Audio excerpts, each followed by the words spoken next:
ጦርና የመተከል ሁኔታ የብልጽግናው መከላከያ ሰራዊት የመረጃና ደህንነት ኃላፊ ጄኔራል ጌታቸው ጉዲና የሚመሩት ልዩ ቡድን በመተከል መግባቱንና ውድመት እያደረሰ መሆኑን መረጃዎች ጠቁመዋል።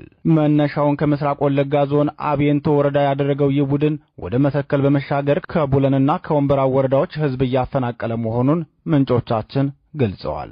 ቡድኑን ጃልቃንቄ የሚባለው የኦነግ ሸኔ አመራር የሚመራው መሆኑን የገለጹት ምንጮቻችን በወንበርማና በቡለን ወረዳዎች የሚኖሩ የአማራ የሽናሻና የጉምዝ ብሔረሰብ ተወላጆችን መንጥሮ እንዲያስወጣ ልዩ ትዕዛዝ የሰጠው ሲሆን ዛሬ ማለዳ የማፈናቀል ወንጀሉን መጀመሩ ታውቋል።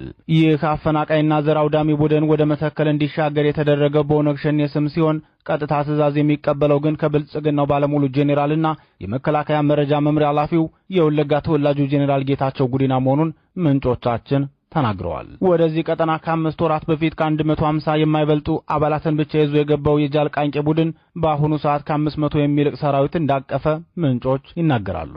የቡለንና ወንበራ ወረዳዎች በርካታ የአማራ ሽናሻና ጉምዝ ተወላጆች የሚኖሩባቸው ቀያዎች ሲሆኑ ከቅርብ ዓመታት ወዲህ ደግሞ የኦሮሞ ተወላጆችም ወደ ቦታዎቹ በብዛት መግባት ጀምረዋል። በተለይም የህዳሴ ግድብ ግንባታን ተከትሎ በአካባቢዎቹ የኦሮሞ ተወላጆች በብዛት እንዲሰፍሩ በእቅድ የተሰራ ሲሆን የኦሮሚያ ክልል ርዕሰ መስተዳደር ሽመልስ አብዲሳ ከ5 ዓመት በፊት የቤንሻንጉል ጉምዝን ጉዳይ በቸልታ አናየውም አንዱ